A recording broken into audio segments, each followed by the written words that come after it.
Well, Dec, it's been a long week. Thanks a million. We've made it to the final day to catch up with the results. We'll take us through one final time. Will we start with Sector 1? Story in Sector 1 has to be Tom Jarman. My God, what do? You go out, you catch 32 fish in a session, and you come fourth. As we discussed last night, he was probably a place point away from a medal, 2 place points away from silver, and probably 3 place points away from gold. He catches 32 fish, and he's beaten at 4th place. Absolutely sickening, I'd say. The fin came first, Dec. Was that a surprise? Trailing is their bread and butter. And Jyrki also silver medalled out in Italy, I think, and or Slovakia the last time in 2017. So this guy's no slouch, you know. The Finns go under the radar because everyone's looking at France, Czechoslovakia, and Spain, and Italy, and all that. But no, Jyrki's a serious angler, and there you go, 44 grayling in a session. Yeah. Broke Tom Jarman's heart, obviously. And John Buckley, it was a mixed bag for him, would you say, or? John got water today that had produced just moderate amount of fish, and he probably got out of it what he would have hoped to get out of it. He got 12 fish out of it. Wasn't the best of beats. I knew when I saw the beats coming this morning, everything that I'd hoped for the night before were gone out the window. People say, "Oh, it's not about beats." It is about beats, and what you can do with them. Some people get good beats and they don't know what to do with them, but other lads are around long enough to know what to do with a good beat to get more out of them. But we were in trouble straight away for those 4 places that I was talking about. And as it panned out, we dropped those 4 places. It's just bad luck. John did all right where he was. I mean, he did no better or no worse than any other angler who was on that section kind of before him. So there was not much more he could do. Do you have it on paper how much fish came out of each section or beat? Like, can you look, let's say John got beat number 21, and can you see what was caught in the last 4 days? Yeah, there's a thing called the matrix, and anytime I've done a competition, I try and be honest, and you look in the mirror, and what I get is the matrix. So the matrix is, it shows the draw. The matrix is, it shows the draw each day. You take the results then for each day on that beat. You factor in conditions, and then you take the same thing the next day, the next day, the next day. So you compare the other 4 results on your beat with what the other 4 did. Right. And then you turn around and say, no, I didn't have a bad beat. I'm shit. Or you say, I did have a bad beat, or we're all shit. That's what the captain tells you.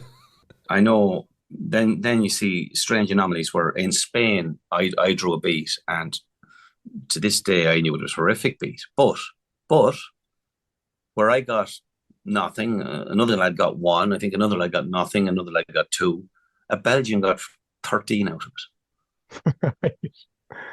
So he was far cleverer than the other 4, you know.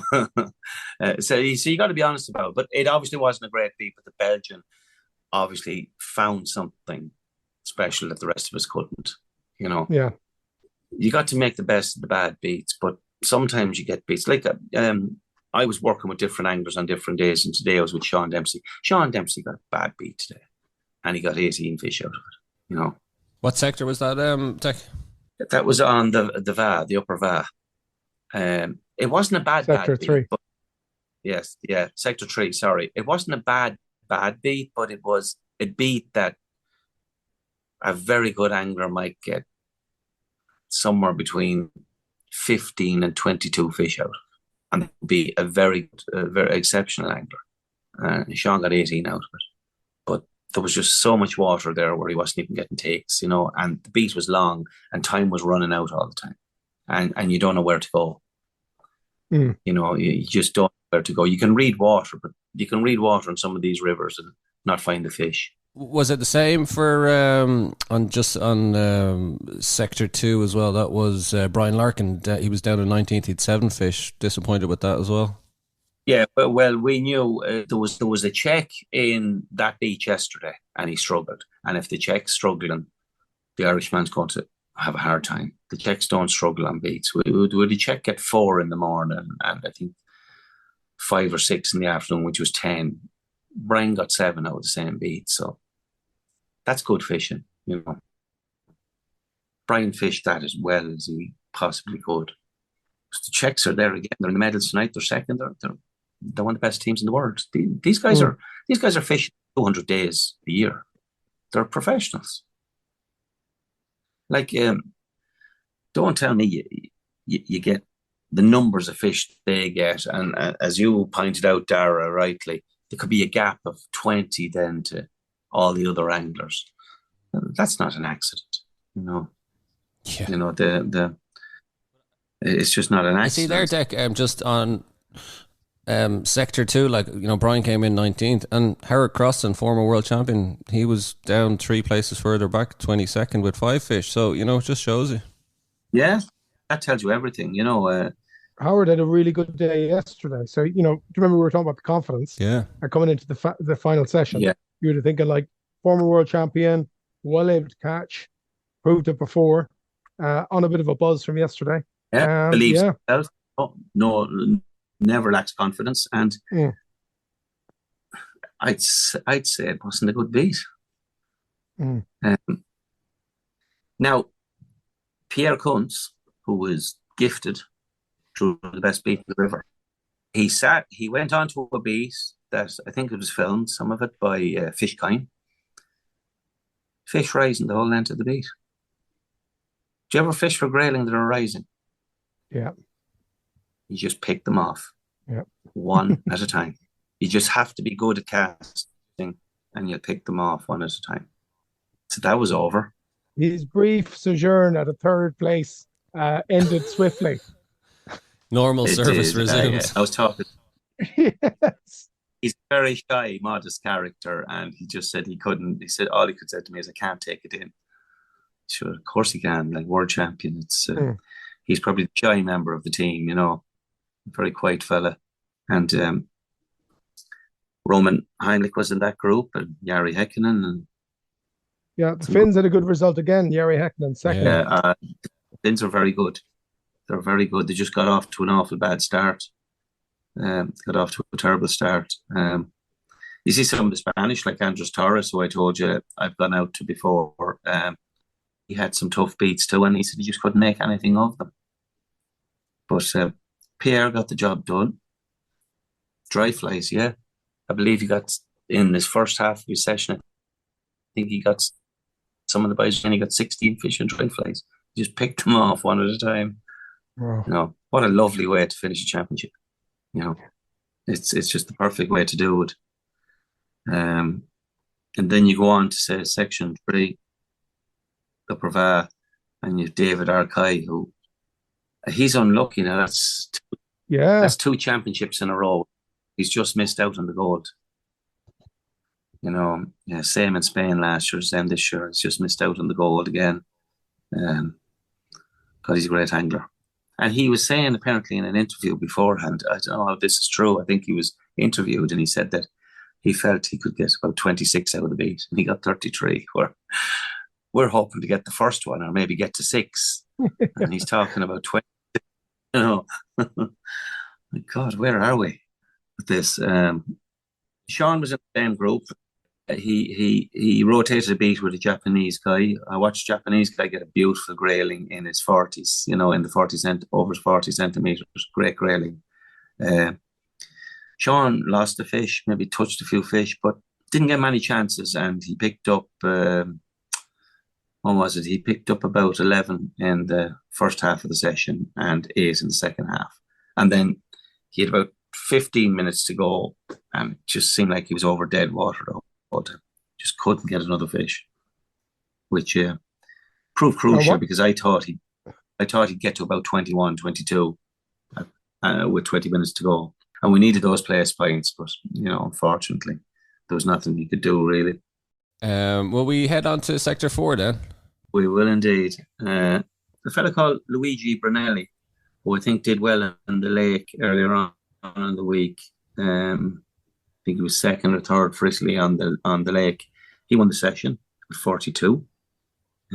David Chomsky, again, he was second.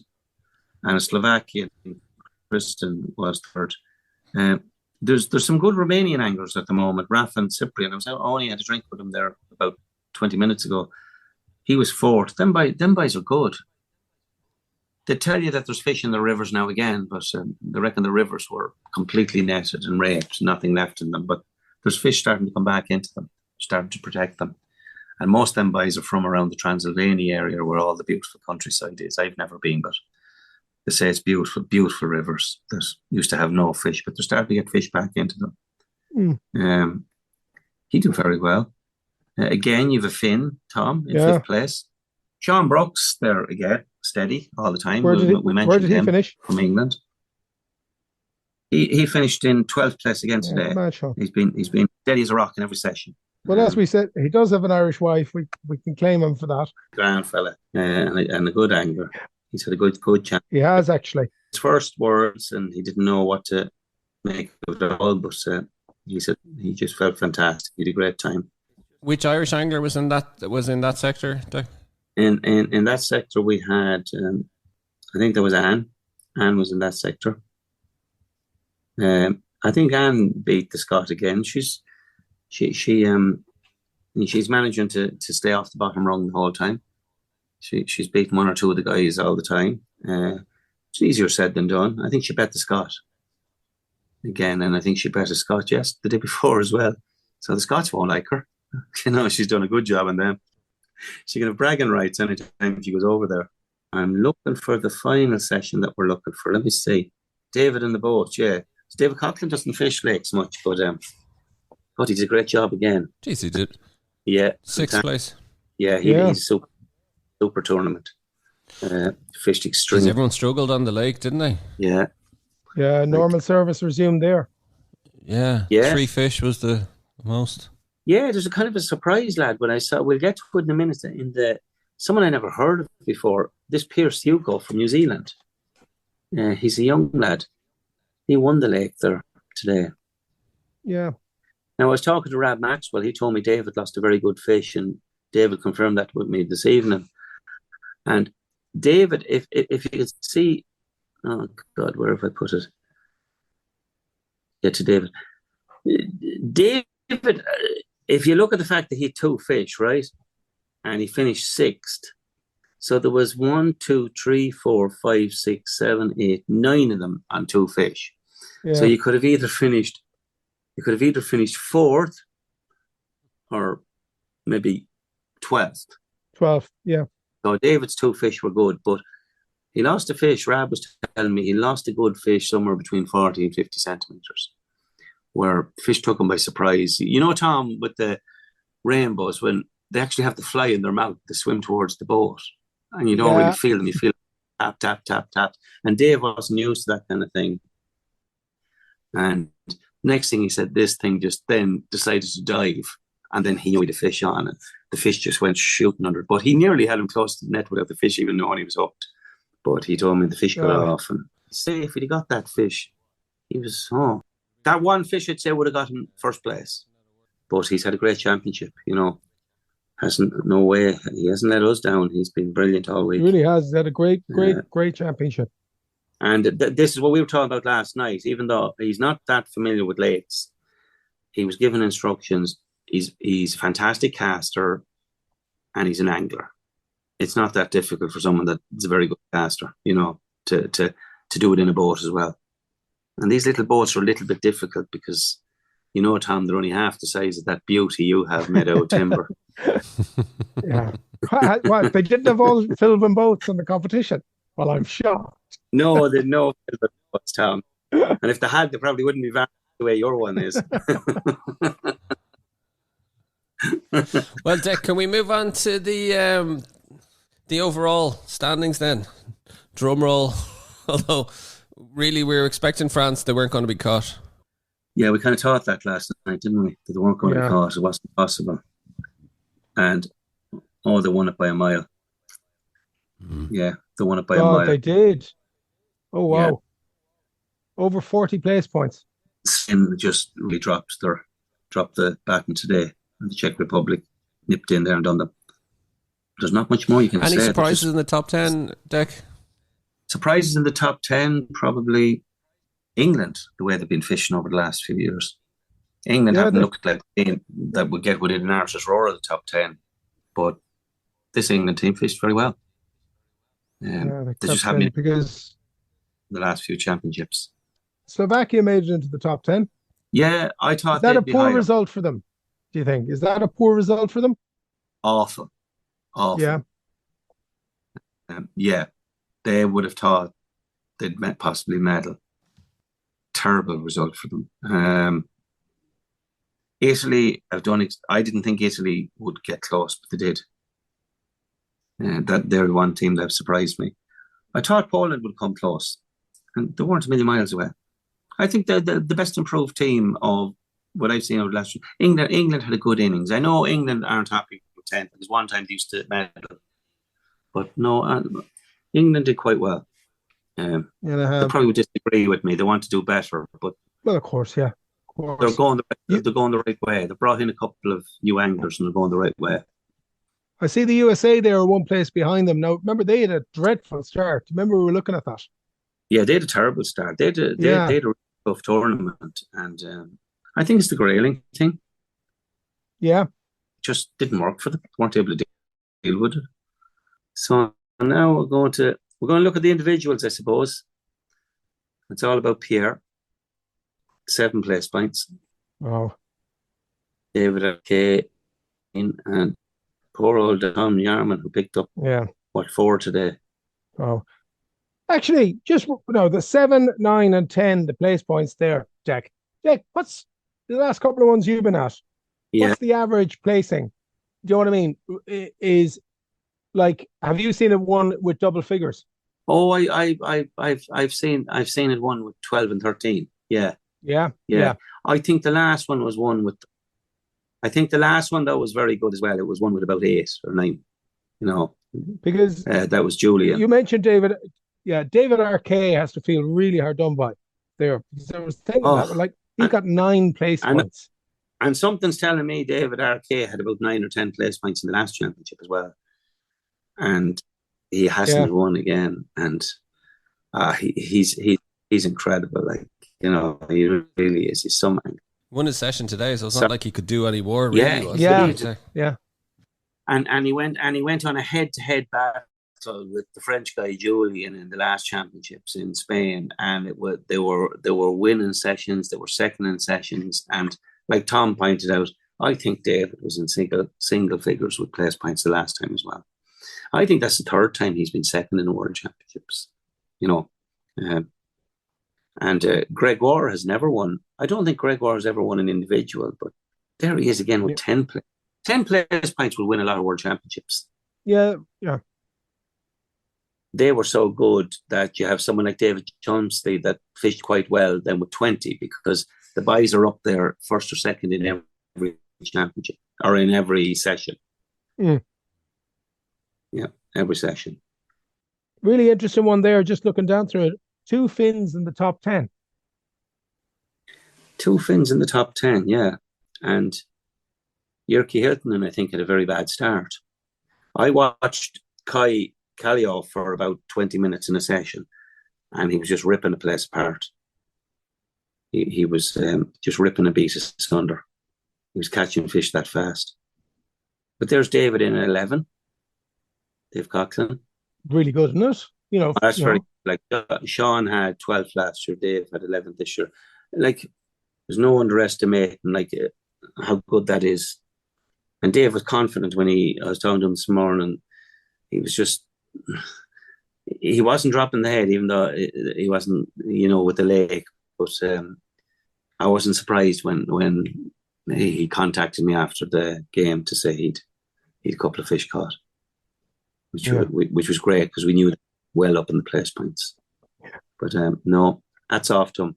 Fantastic result. Yeah, and one ahead of the French angler as well. Like, Yeah, yeah. Like, now it was you, wasn't it you, Dara, that asked about motivating lads, and I was telling you about the little yeah, battle. Like, so Dave's there, and he's looking at Sebastian Delcourt and Cody Burkhoff. Cody's a young American, but by God, be under no illusions, he's a serious angler.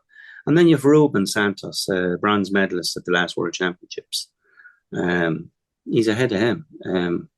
Julian, the man about like this double world champion, European champion, you know, to finish ahead of those guys, that's a buzz, you know, absolute buzz, you know, it is. There's not much more you can say on it. It's a real thrill to finish ahead of anglers like that. can I ask you then, Deck, just before we wrap up, just for I suppose an overall, I suppose we were 14th yesterday, so we were kind of going in with higher hopes for the last day. Overall position, we end up 18th, you know, which is where we were on the third day, if memory serves, or 18th, 19th. Again, kind of good and bad to it, was it? Yeah, like I said, the dread set in when I saw some of the beats. So I'm going through the matrix that I was talking about.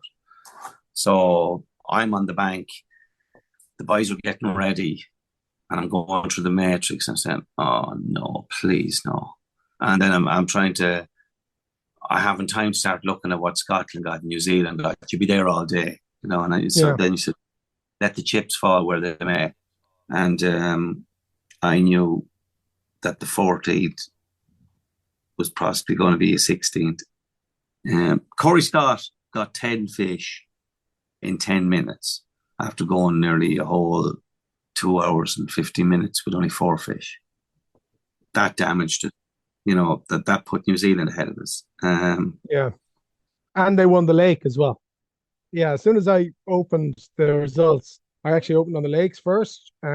Just happened to. And I saw New Zealand win, and I said, hard to pull that back. Yeah, and I think one of the Slovenian anglers beat one of our anglers, even though they had the same number of fish.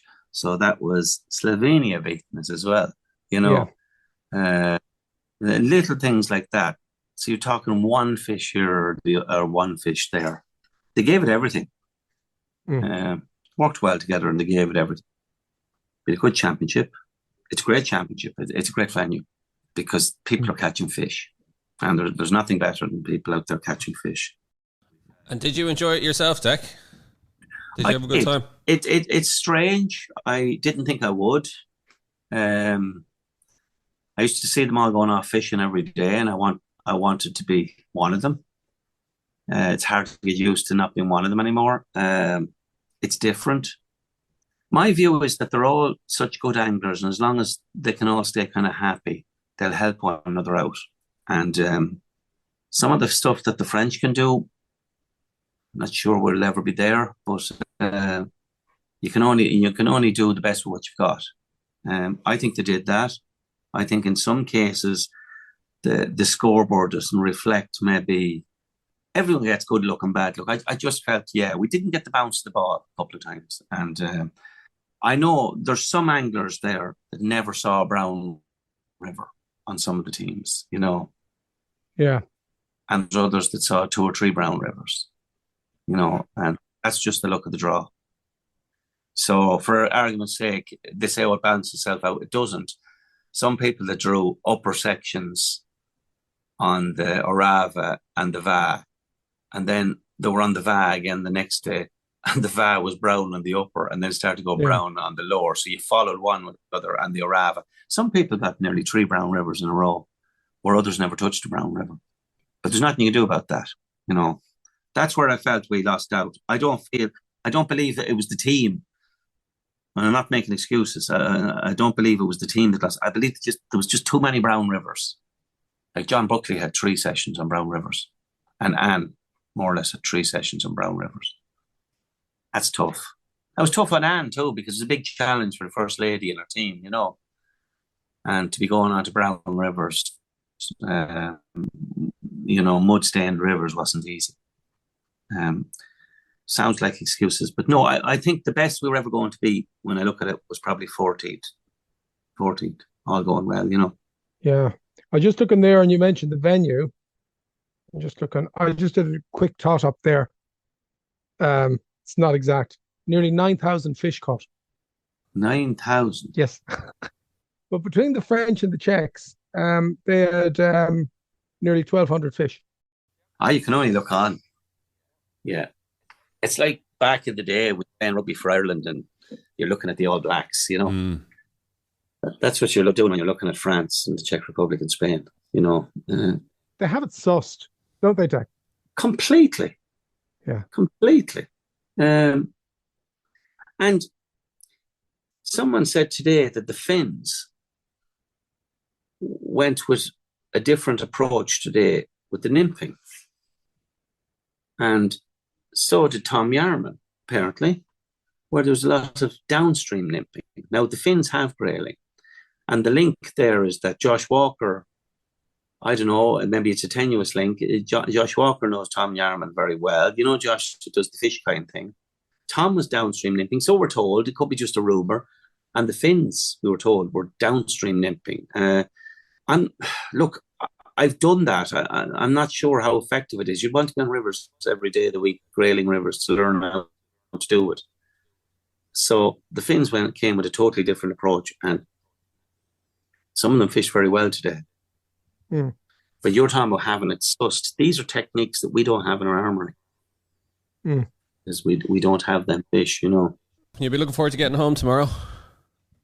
I will, yeah. And look, I have to thank everyone that was involved with us. Arex Hooks, Peter Driver, Piscari Fly, like they sponsored us. We don't get much. And they sponsored us with our gear, our shirts and our T-shirts and our caps and that. And a big thank you to them. And Peter's quite good to us, and he provides a good service for the fishing community in Ireland. And Arex Hooks too, they've been very good to me. They've looked after Irish teams since 2018 for me. They've always surprised with shirts, and they're a great company as well. And I have to say a big thank you to them. But no, it was a real pleasure to work with these guys. They were very good, and they helped one another out. I can't. Normally, you'd like to say, you find something we could have done this, we could have done that. No, I don't think we could have done any more. And they fished very well. And some of the personal results, like you say, with David Conklin and Sean Dempsey, they're right up there, and they're showing that on any given day, we've Irish anglers that can get in the rub of the green and maybe a few good beats that will just, give us a little bit of help in the handicap thing.